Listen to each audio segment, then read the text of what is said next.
Have you ever wondered whether the problems in the world today would exist if we had deeper connection to ourselves, others, and the environment, and acted from that place? Welcome to the Conscious Action Podcast with your hosts Brian Berneman and 𝐘𝐨𝐿, who believe that connection is the key to taking conscious action as individuals and creating a better world. We are here to raise awareness and inspire meaningful action by sharing stories, knowledge, and conversations with thought leaders and changemakers. From sustainability to well-being and everything related to conscious living, our mission is to empower you to be the change that you want to see in the world. Welcome everyone to a new episode of the Conscious Action Podcast. I am Brian Berneman, your host. And for this episode, I have the pleasure of being joined by 𝐥𝐢𝐟𝐞. And 𝐥𝐢𝐿, for those of you, those that are listening that don't know you, are you able to introduce yourself and share who are you? Thank you. Thank you very much, Brian, for the warm introduction. So obviously, thank you. And thank you, everybody listening to us today. So basically, I'm 𝐥𝐢𝐟𝐞. I'm originally from Barcelona, but I live in Dallas, in Texas, in the United States. And I've been here for the last 10 years. I would like you maybe to think about me like an international or a citizen of the world, because I've lived in 7 or 8 different countries. I speak 5 languages. I've done business in more than 33 countries. And this is just one of the blessings of my life, which made me do what I do today. My brand, probably you've seen it. I'm very, very active online on all social media outlets. My brand is the CEO Confidant. And the reason why I have this brand is because actually when I left corporate America, my corporate work, I started, when you feel that, oh my God, what am I going to do? What am I going to do with my life now that I'm not at corporate America anymore? So I started counting the companies that I used to help. So in all my career since the 90s that I left Spain until 2016, that I started my own journey as an entrepreneur, I actually helped more than 1,500 companies. And the way I was approaching and I was helping those companies was actually talking to the CEOs and discussing several strategies in order to accelerate the growth of their businesses. And that's why I became who I am. And so maybe something important for the audience to know is also that one of the reasons why I left corporate America is because actually I had lived in Latin America for so many years. I lived in Mexico for 10 years and I conducted business in Latin America for almost, 15 years. And I saw so much poverty in there that actually one day I had an experience that allowed me to see that, I had to really take care of the kids in Latin America. And I launched together with 2 other people in Mexico. I co-founded Wisdom for Kids, which is a foundation. And what we do is we help underprivileged kids in Latin America become entrepreneurs. So, having said that, my consulting business is basically a business in which what we do is we help both corporate CEOs and established entrepreneurs to bridge the gap globally for expansion and exposure. So I wish, by the way, and I will stop here now. I wish that one of these days I will be able to go to New Zealand, because so far the country that I probably like the most is Norway, and it's because of the fjords. It's because of the magnitude of nature, and the second most fjord populated country in the world is New Zealand, which is beautiful. I've seen amazing pictures, and New Zealand is consistently a place where with locations where amazing movies have been shot, have been filmed. So I really look forward to visit you personally one day, Brian. Yes, wonderful. And thank you so much, 𝐥𝐢𝐿, for taking the time to be here with us. I resonate so much with what you said about being a global citizen. I have lived in different countries. I consider myself a global citizen, not only because I have lived in different countries, but also, and I think that you shared this based on our previous conversations, is that we have, or at least I'm going to talk about myself, I have this mindset that I am connected with everyone and I am part of this earth with everyone that is here. And this is one of the things that when you were sharing with me what you're doing with Wisdom for Kids, which is something that it's so incredible and that in a little bit I want to explore a little bit further, because it is understanding that, yes, we might be doing our thing. Now I'm here in New Zealand, you're in the US, but there's people all over the world that are struggling. And if I have the privilege to be able to be in a position that I'm not surviving today, then can I see how connected I am with everyone and being able to do that? And I would love for you to share a little bit more before we get into that. How was it for you growing up and being able to live in all of these different countries, speaking all of these different languages? Why did that happen? Was it your family or was it you that wanted to explore? Yeah, that's a great question. Actually, both. I probably know not many people know this story, so I'm going to share it for the first time with you. My mom was the daughter of a military man in Spain who actually participated actively in the civil war in Spain. That means 1936 to 1939. And my father, and so she was originally from a region which is north center of Spain, and my father was originally already from Catalonia, very close to pretty close to the French border. Both, so they got married because my mom was a school teacher in a rural area.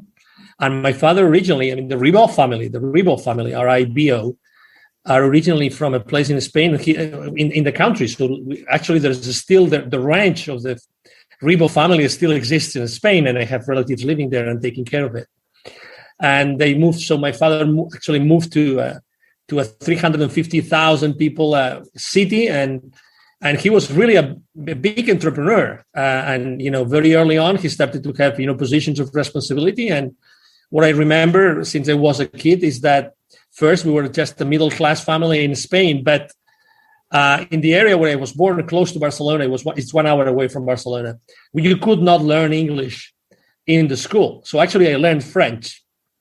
And, I'm someone that for some reason, maybe because of the example of my father being such an entrepreneur, I always took challenges as opportunities. I remember it was the first or second year in high school, junior high school.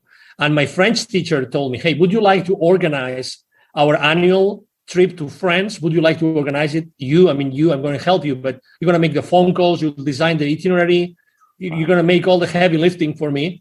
And obviously that was quite an experience because I had to organize everything. I had to call friends, and it's different to learn to learn French in a school with no exposure to French people than to start having exposure over the phone. And then throughout this 2-week trip, we took a bus and we drove all the way up to Paris, and we stopped on all these wonderful rivers and castles, and we went to all these amazing places in the west coast of France. And I was actively organizing everything and leading everything. So that extra push, that extra effort that I had to make to learn French actually was one of the big things of my life. So I was able, fast forward, before going to college, I was able to speak French fluently. But guess what? Even though nor my mom nor my dad were actually speaking any language, they say, well, but I would like you too to speak English. So actually, since 7th grade, I was learning also English on a private school outside, or a private academy outside the school. So again, and I was also blessed that I could spend a summer in England. And throughout that summer, I went from, when you learn a language, that first you translate everything. And suddenly there's a point in which you don't translate anymore. You just talk and talk and talk without translating. So I was able with 13, 14 years old to actually speak English without thinking. And so again, that means that I was already going to college with 2 languages. I immediately became president of an international student organization while I was in college. I got 4 different internships while I was in college, in which I would spend from 2 to 6 months every year going abroad and working for companies. I remember working in research centers in Finland, university in Czechoslovakia when it was still communist. I worked in a large automotive supplier of Renault and Citroën in France. So, when you say that, when you do it, you don't really you don't give the importance to all those things. But when you put that into perspective, it means that I finished college. It took to me 2 years more to finish college but it was all worth it because my experience, my international experience and everything I learned on that time set me up for what I did at the end, which is, always having an international career, deciding to leave Spain and the comfortability of my home, of my culture, and really, thinking that any country in the world can be my home. When I move to one place to another, some people might feel, scared or, right now, for instance, there's plenty of people in Spain that want to go somewhere else. Plenty. You probably know that too, because you probably definitely have maybe relatives, friends living in Spain, and the situation there is very difficult. Plenty of them want to. And I was having a conversation with a lady the other day, and she was telling me, "Oh my God, where would you go?" And I told them, it depends on where you want to go, and obviously you have to check on which countries you can actually move to now. But for instance, I would recommend you, because I lived 10 years in Mexico. In certain areas in Mexico, Mexicans really like Spaniards, and it's a very nice place to go. And the euro is going to run long. It's going to give you, a lot of peace of mind to live for the first months and blah, blah, blah, and so many things. But, why don't you do a scouting trip to Mexico to see which place in Mexico do you like? And she said, "Oh my God, I've never left Spain. I cannot leave Spain just for 1 month to visit another country. That's not inside my brain." Obviously, she's a great lady.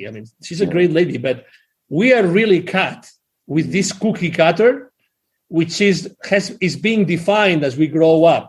For me, traveling and going to other countries and experiencing different things and having to adapt to new monetary systems, to new values in the society, to new surroundings, physical surroundings, and to new rules. For me, it's normal. I've always felt normal, right? And I've always tried to have my family feel the same way. For them, it's a little bit more difficult, but for me, to change from one country to another, we've lived in 3 different countries as a family, but it's going to be. I know that for them it's more difficult, but for me, it's normal. So this was definitely, learning languages. Being able to live in a family that, even though they didn't really understand why, but they gave me this, this possibility to learn those languages, and allowing me to do and to be exposed to so many things. It was so important. And just to finish with that point, I don't have to tell you. So when I am in front of the kids with Wisdom for Kids in Latin America, one of our main goals is to open the mind of those kids. Those kids that they have never seen anything else but their own community, their local community.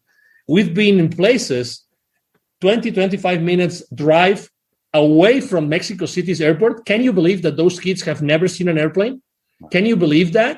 They've never seen an airplane. They've never had the opportunity to actually have a ride to go to the airport to see the airplanes, like from the top of the airport or something.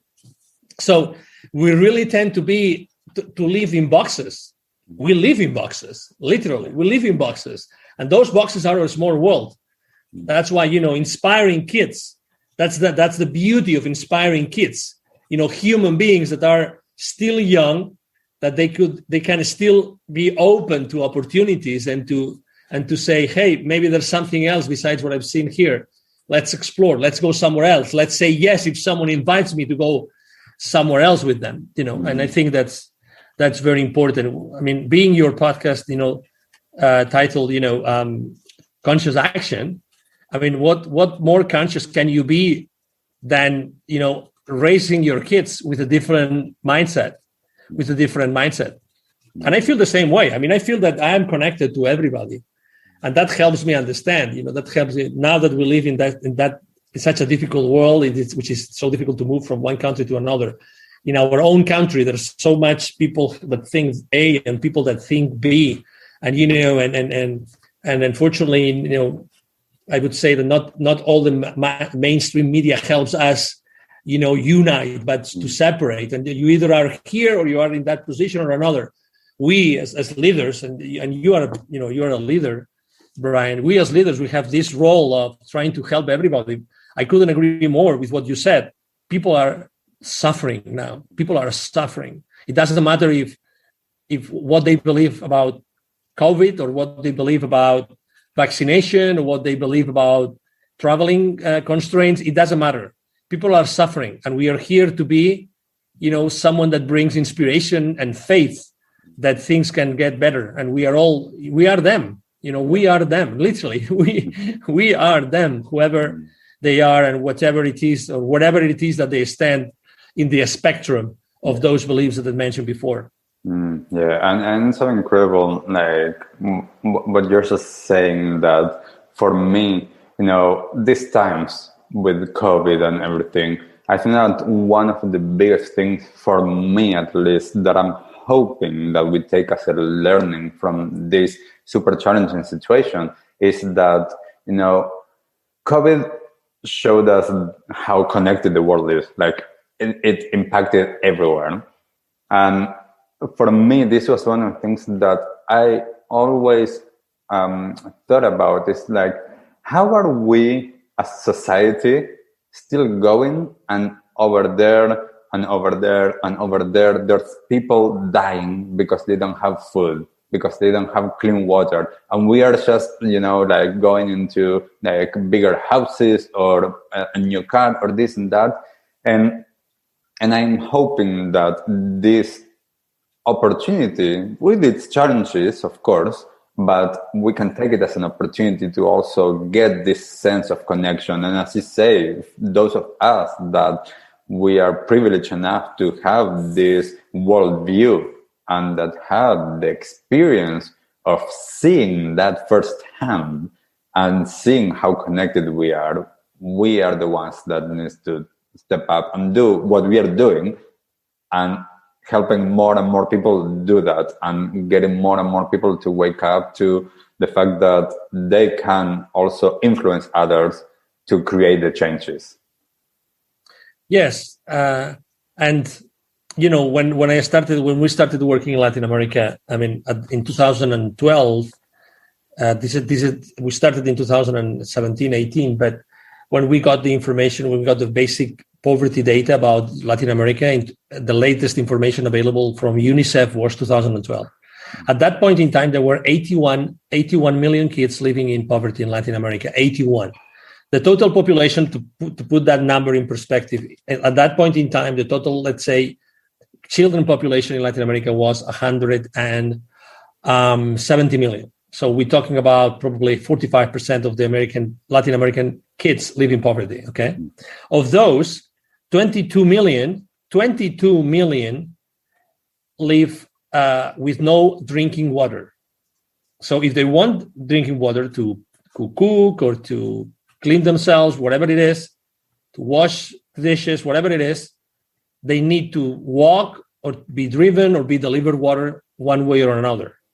Okay, and just compare that with what we do every single day, right? I mean, how many times? I mean, we don't even know how much water just runs out our faucets every day. We just don't know. We just don't care, right? Because we will always have water, right? We will always have water. We just don't care. So with everything that's happening right now, I think that obviously, number one, I think that we are learning. You said it very well.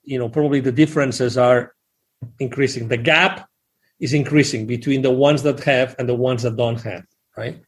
Second, I think that it's also very clear that, the sources of information of what we should do, what is really happening, how is everything affected with the virus, how everything has been affected, really, in reality, like seriously, we really don't know. So I think that we are all also learning that we have to do our own research.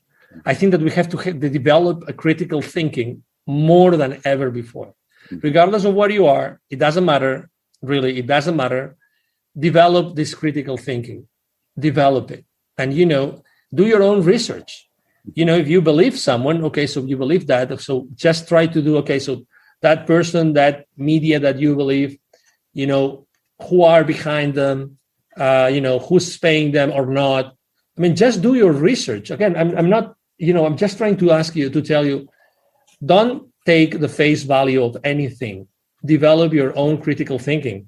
And now that unfortunately we've been, quarantined and lockdowns and in lockdowns and everything, we have more time to do these things, right? And it's funny don't you think it's funny? I don't know if you think about it. You've thought about it, excuse me, Brian, which is, we've, in the last few years, I would say 15, 20 years, everybody was saying, hard copy books, like the paper books, they're disappearing. Everybody is going to read with their electronic devices. Oh my God, with everything that's happening in the world right now, I value a book 1,000,000 times more than anything showing up suddenly on social media. You know what I mean? Mm-hmm. Someone that took the effort to write a book a few years ago is so much more valuable. Mm-hmm. I really think that books are going to become relics, so the ones that we still keep books and we have like hard copy books, we're going to have treasures in our hands. And I would really encourage people to buy books, literally. Like, obviously I don't want the forests to disappear, but we live in an abundance of books. Buy physical books, of people that, as before, the people that really made the big research, they made the big effort to conduct their own due diligence on anything that they were writing on, and again, I think that it's curious, like we were abandoning books and suddenly for me, books are extremely important. And I have to say, I have bought a few books, pretty expensive, a few of them over this period of time for the last 12 months. Now it's February 2021, excuse me. And I mean, I treasure those books because they have knowledge, they have the basics. I've never learned more about real health and alkalinity and acidity of your body and food and nutrition and supplements and all those things. I mean, and plants, by the way, plants. Oh my God. I never learned and read and studied more about plants than during the last 12 months. Never in my life. And right now, oh my God, I mean, we could literally and I'm sure I'm not the only one that has done that. I encourage a lot of people to do this, to do the same thing. There's so many ways that, it wouldn't make sense that we, regardless of our beliefs, we were sent to this planet or dimension or to this life for no reason. I mean, there's a reason why we are here. Whatever you believe, it doesn't matter. There's a reason why we are here. Our body is one of the most perfect machines, devices that exist on Earth. It is what it is. And the people that are much smarter than me, they have studied the brain of the human being. They have studied how we are all united, how something that happens on the other side of the planet. It's funny because New Zealand is actually at the very, very extreme side of the planet compared to Spain, by the way. Mm-hmm. So that's interesting. Although I'm now in the US, but when we grow up, we study that in Spain. But everything that happens in the planet is interconnected, every single thing. Mm-hmm. So that's why I believe that we have the power, I really believe that we have the power to really heal ourselves if we studied enough and if we knew enough about how our body works. Yes. And, I think that you mentioned a couple of things just now that I think that are so relevant. One is, how are we using these times and what are the things that we are valuing? Not taking things for what they are, but being able to think critically, to analyze. This for me, since I was a kid, has been one of the biggest things, is that my parents were always, encouraging, was thinking for myself, understanding. I remember when I was 6 years old, I wanted to, when I was a little kid, I wanted to grow up and be a journalist, which I ended up being. But I remember when I was 6, my grandpa one day told me, "Why are you reading that newspaper?" And I told him, "Well, that's the one that we get at home." And he told me, "Well, do you know who the owner is?" And I was like, no idea. I was 6 years old. I was just, reading the newspaper. And he told me, "Well, the owner is this, and these are his companies, and this is what he cares about." And he grabbed another newspaper and he said, "Look at this. There's the same piece of news, two different ways or two different points of view." So he started to make me think, and I really, really value this. And the power that we have as individuals to change and adapt is incredible. And I think that, what you were saying about what you're doing with the kids in Latin America, and being able to expand their minds. I would love for you to share a little bit around as well, how do you work both with the kids, but in general, through, I know how I do it, through the idea that we are the ones in charge and that we can expand beyond what we know and what we've been conditioned? I think that it's a very good starting point is what I said before. Number one, why don't you think what you're doing here? Why don't you ask yourself the question? I like to use very often the example of what's something that Tony Robbins says very often, which is the quality of your life is the quality of your questions, the questions that you ask yourself. And very often we don't ask ourselves a question. There was a very, very interesting, let me tell you a story. There was actually a very interesting app in the App Store. I don't know if it was available for Android. I'm not going to advertise this, but the only thing that the app did was you could program the app so the app will actually trigger a question. So that question would be asked to you, and you could program it like every minute or every 5 minutes or whatever you wanted throughout the entire day. And and it was a very simple app. The only thing you could do was this, like have this question asked to you X number of times a day. But the question was, where would you like your attention to be right now? Where would you like your attention to be? So imagine having your cell phone every 5 minutes. If you are not going to see anybody or you don't have Zoom calls, where would you like your attention to be right now? Imagine that every 5 minutes you are able to do this, which is a very simple exercise, but you do it consistently. So you start refocusing your entire energy, your attention. But at the end of the day, your attention is your energy. You're focusing your energy on something that you decide, So I believe that we are here. I believe that very humbly that we are, we're spiritual beings having a physical experience, and we are here to learn some lessons that probably we have to learn, right? And if we were allowed to focus our energy consistently on creating something, just on something that really matters to us, we could immediately start, again, doing things which are really a priority for us. I'm going to mention a movie. If you have not watched this movie, I would definitely recommend it to everybody. It's called The Social Dilemma. If you haven't seen it, you have to. The Social Dilemma. Those are probably like 15 to 20 very high top-level executives of the top social media companies in the world who left those companies. And the reasons why they left those companies were because they couldn't believe what those companies were doing with the user. Those high executives were actually leaving those companies because they were not happy about, number one, all the pieces of information that was being collected from us. And second, what that information was being used for. And that information was being used not only to bias our opinion on political matters or on purchasing decisions, but on very important decisions in our lives. We were exposed to real or fake news consistently in order to bias our opinion. So they were able to manipulate, with all due respect, they were able to manipulate our opinion. The opinion of, so these guys actually not only made that movie, which is extraordinary movie, again, the social dilemma, but they also actually a couple of them or three of them, they actually started a new institute, research institute.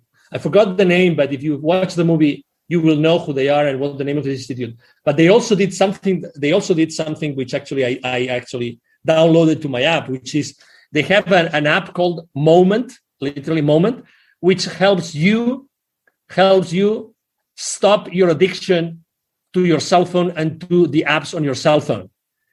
And again, I recommend it dearly. It's called Moment. Again, Moment.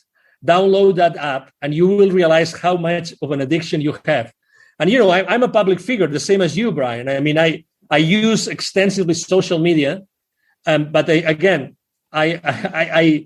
follow what the app tells me. And the app actually drives you, it sends you notifications to do certain exercises every day or every other day.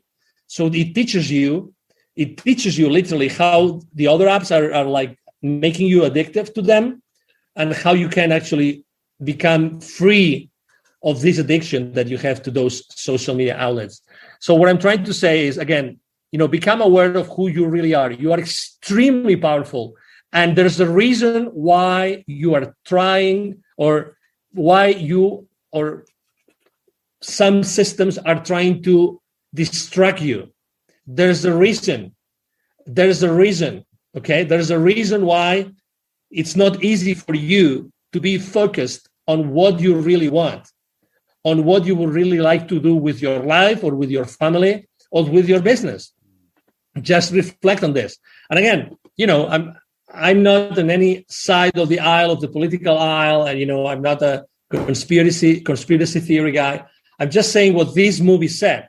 And those guys are really much more powerful people than myself. I mean, they have seen things in the world that I will probably never see in my entire lifetime. But I have to be curious. I have to keep my children curiosity alive in order to see things from a different perspective. So, we are infinitely powerful. Not only our body is really an incredible machine that is able to heal itself, not only that, but also we can really do with our lives whatever we want. One of the things I've taught many entrepreneurs during this pandemic was how to pivot, how to reinvent themselves. That's one of the things I've delivered a couple of webinars here with one of the business accelerators here in the Dallas area. And I like to do that a lot because I help people discover what they have inside. We all have this expertise. We all have this passion. We all have those things that people are willing to pay for. Don't ever underestimate yourself and your expertise and your knowledge and your attitude towards life, because there's people out there that are willing to pay for what you know today. And that's a general rule. That's the reality.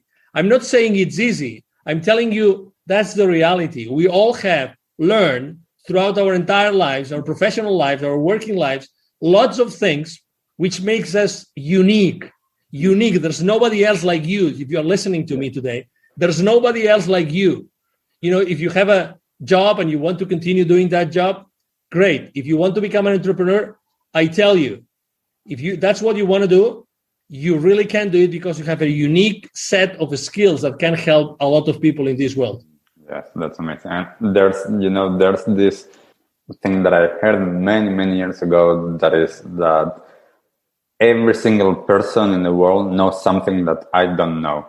It can be one thing or many things, most likely many things, but because everybody had their own lives, then there's things that I don't know, so I can always learn from people. And going back to what you were talking about, the Social Dilemma movie, we actually did here at the end of 2020, we did a screening of the documentary because I thought that it was such an important documentary to share with people. Mm-hmm. And this is one of the things with Conscious Action that we do. We host and we screen documentaries to then create a discussion and to have a conversation around it and how it's impacting people. And it was really interesting how in the audience there were people that had zero idea about how social media works. And there were a lot of people that knew more, but didn't know, as you were saying, what they are sharing there. But for me, the most important thing was what we did afterwards. That was how we talked about it and how we took a moment to be mindful and to see how are we going to move forward now that we have this knowledge. How are we going to utilize it?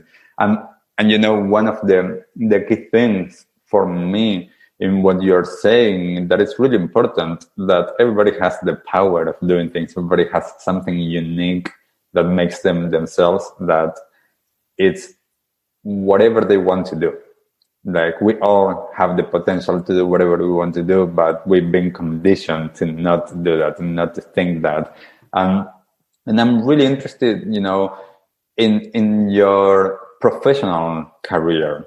You've been, as you were saying, in corporate, and now for the last few years, you've done your own thing. You studied wisdom for kids.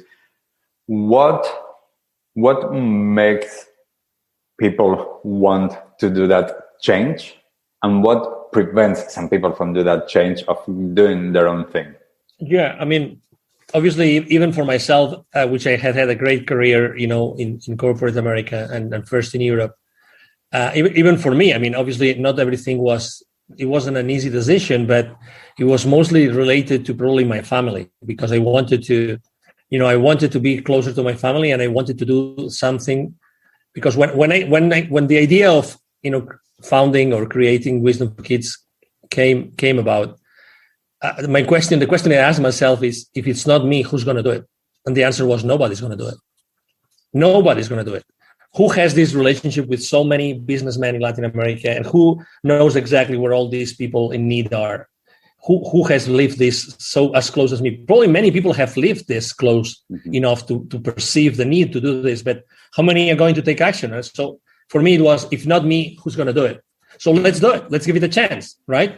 And the same for living corporate America. For me, again, it was, let's do something for myself. And one of the main reasons was being with my family, and second, or at the same level, was creating Wisdom for Kids. And I had to have time to do that.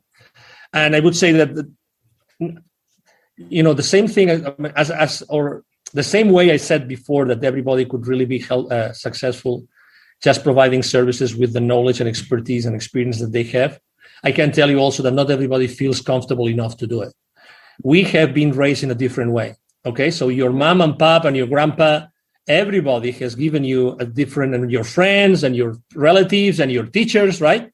All that experience that made Brian who he is today, and all those trips and people and neighbors and co-workers, they've made you who you are. It's the same with everybody. And some people don't feel comfortable doing it. Don't feel comfortable doing it just because there's a lot of risk. I mean, there is risk. So what do you do with the risk? Some people are more, open to accept the risk and take the risk, and other people are not so much. So and we have to accept it, right? I mean, making a decision, sometimes if you don't have any other thing to do but to become your own boss, then maybe that's the only thing that you can do. Many armies in the world, what they did is, when they had to fight, they would go to a specific place by the sea, and then they would burn all their bridges. They would burn all the boats, so they couldn't go back. So the only option they had was to fight and to go straight ahead and conquer this land and whatever that was. So there's and I probably put myself in that situation as well. I put myself in a situation in which there was no return. And sometimes I get those phone calls from companies saying, "Hey, would you like to help us?" And I would say the same thing, yes, but as a contractor, I would like to keep on being my own boss and help you being my own boss.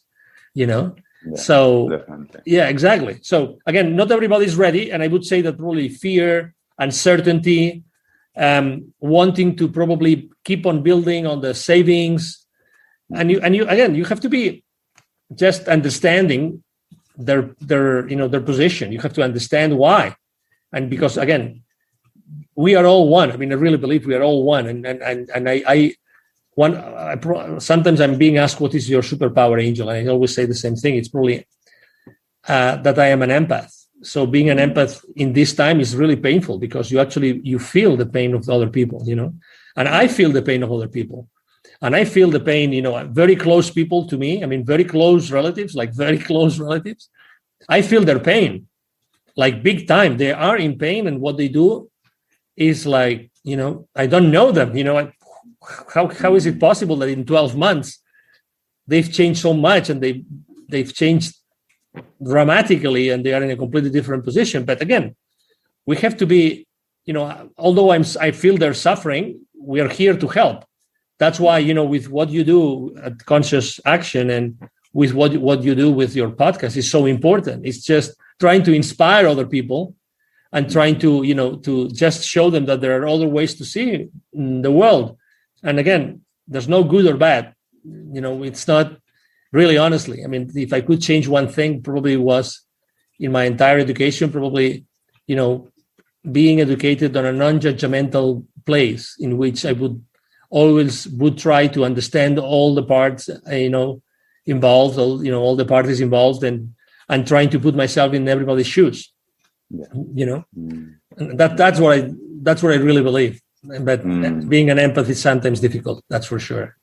Definitely. And I think you touched on a couple of things that are really important. I think that there's a lot of people in these times that are empath that are really struggling. And I do hope that anybody that is listening that is an empath and it's actually suffering because they are feeling the suffering of everybody else, that they do reach out if they don't have the tools or the inner resources yet to deal with it, that they reach out to people like me, that we are here and that we've done the work and that we know how to be with it.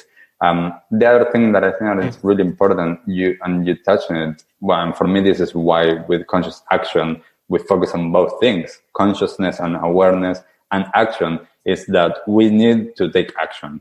A lot of times there's a lot of things that stay on an idea level and never are actioned.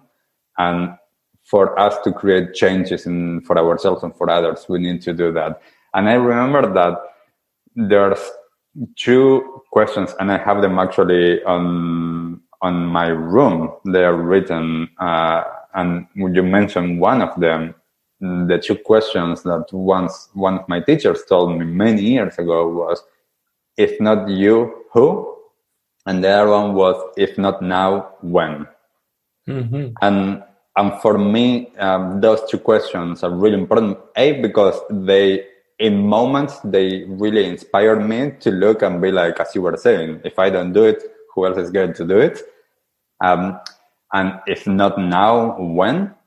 And I remember once I was talking and I was having a conversation with my teacher, and I was like, I was getting too much. Like I was saying yes to everything. And my teacher was like, well, you need to understand that those 2 questions are not always, the answer is not always now and you.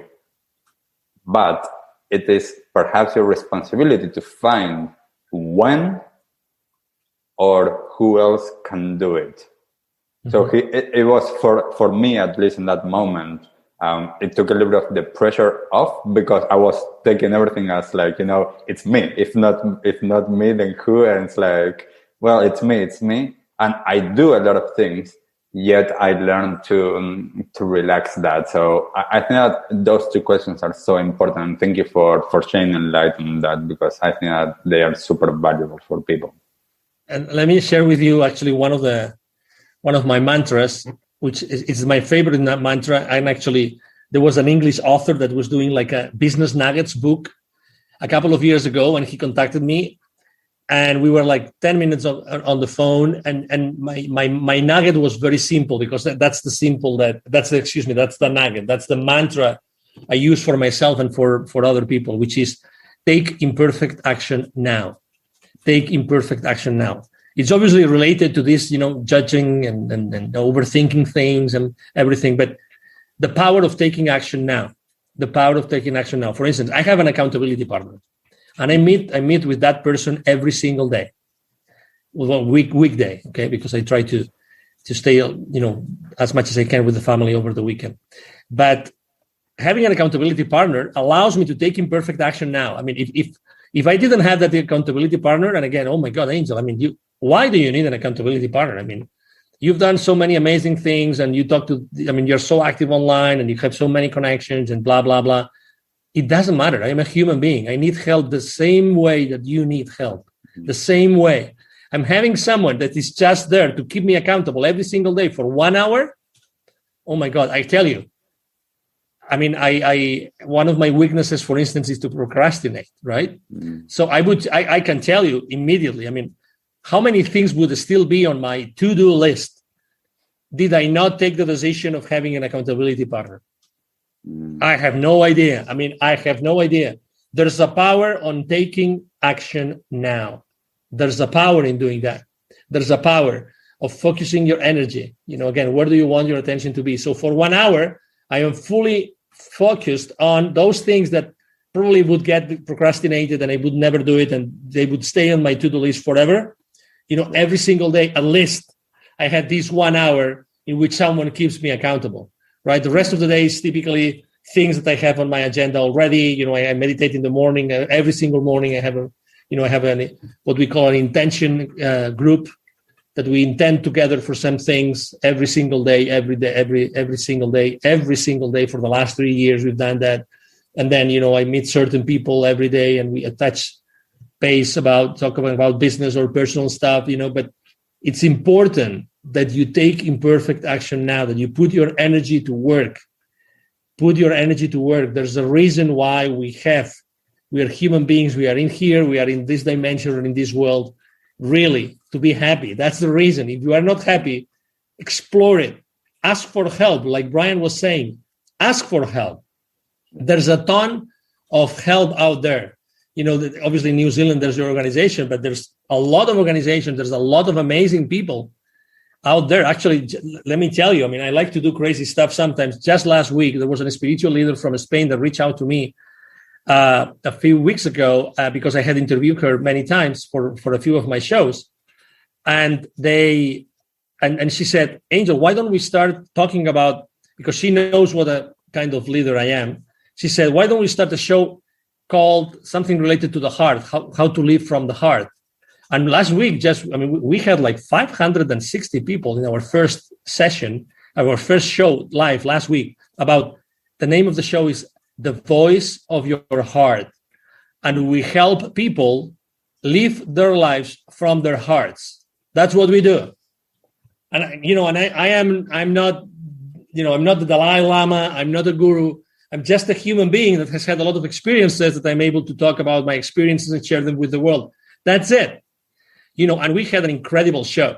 And people were asking us questions. We were online. We also were on Zoom. So we were like 50 or 60 people on Zoom asking questions. So again, I am not whatever to do this, but I'm not the famous Dr. Phil in the US for the ones who are in the US or know about the Dr. Phil, who Dr. Phil is. But let me tell you what, I can guarantee you after reading literally hundreds of comments that session, that 2-hour program was worth it. And we will keep on doing it. It was just program number 1.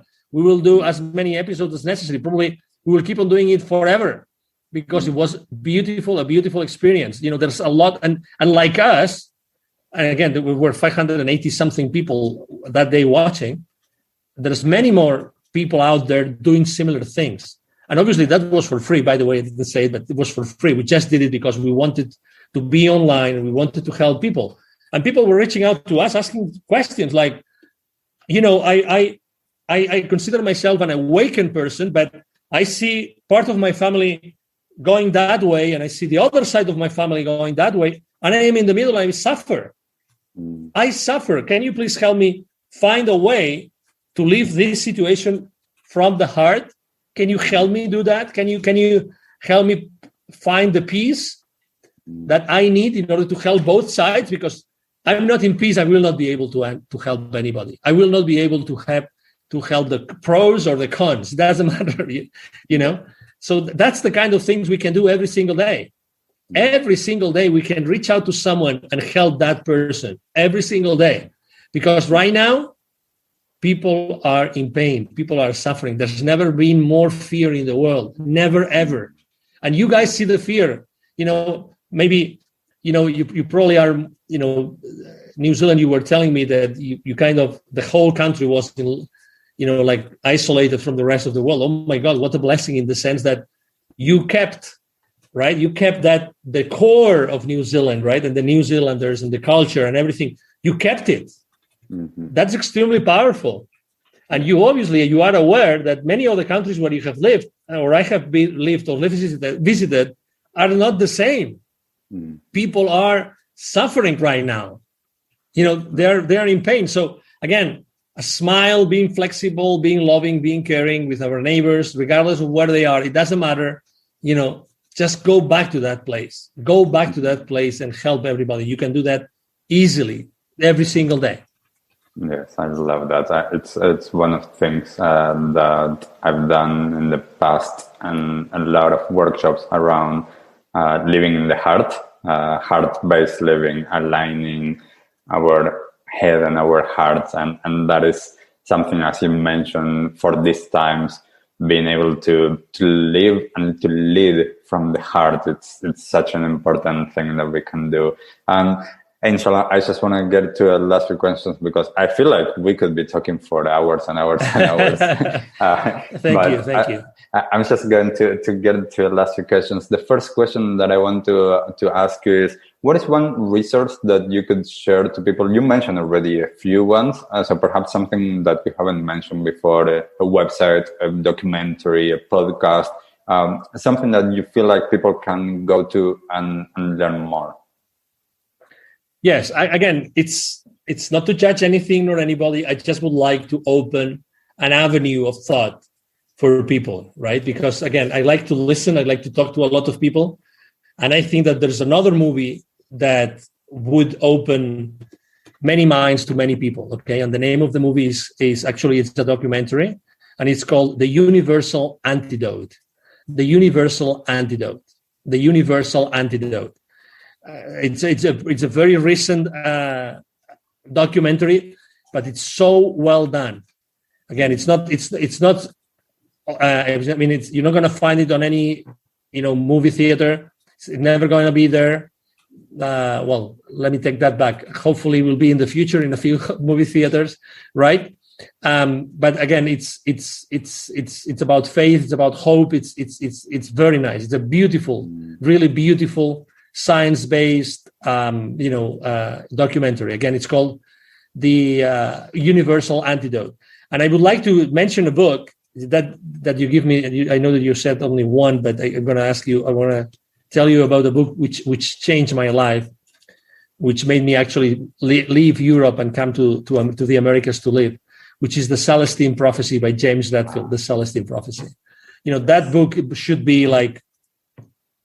should be read like maybe not every year in elementary school, but almost literally. Like, I remember when I first read it. Again, the Celestine Prophecy is, as you know, is a fiction book about certain, scrolls and prophecies from the Amazonian forest in Peru.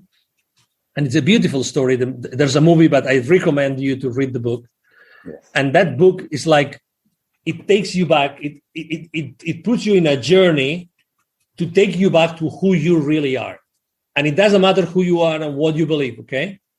It takes you just to realize things happening around you that maybe you never thought about. And it's a very basic book, but you cannot put it down. It's one of those books. Again, The Celestine Prophecy by James Redfield. And there's many sequels to that book, but that would be definitely a book I would recommend. Yes, I love that book. I read all of the books from the series, and I still think that the Celestine Prophecy, that was a game changer. That was something so good. Thank you for sharing that. And I haven't watched yet the documentary, so I'm going to go and check it out sometime this weekend if I have time. So I will definitely do that. Angel, what is the one thing that you wish that everybody in the world knew? Oh, that's a great question. That the responses to all our questions are inside, not outside.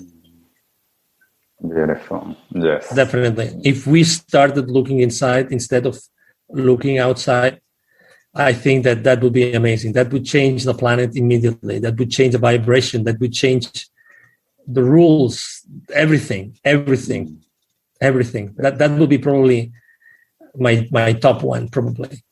Wow, wonderful. And lastly, Angel, where can people find you online? Thank you. Yeah. Well, it's easy to find me online. I think that I'm probably a pain in the ass for a lot of you, but no, just kidding. I mean, I'm very active online, all social media outlets. Angel 𝐥𝐢𝐟𝐞, 𝐥𝐢𝐟𝐿 spelled like R-I-B as in boy, O, Angel 𝐥𝐢𝐟𝐞, the CEO Confidant, Confidant. You find me everywhere. The place where I am the most active and where you can really know the most about me is definitely LinkedIn, where I'm very, very active on LinkedIn, very active. I have, lots of connections, and I, either my team or myself, we will always answer to your questions. If you want to reach out to me Again, there's the chat on the messenger on LinkedIn, but there's also, I'm going to share with you my direct email address. And again, we respond all the emails.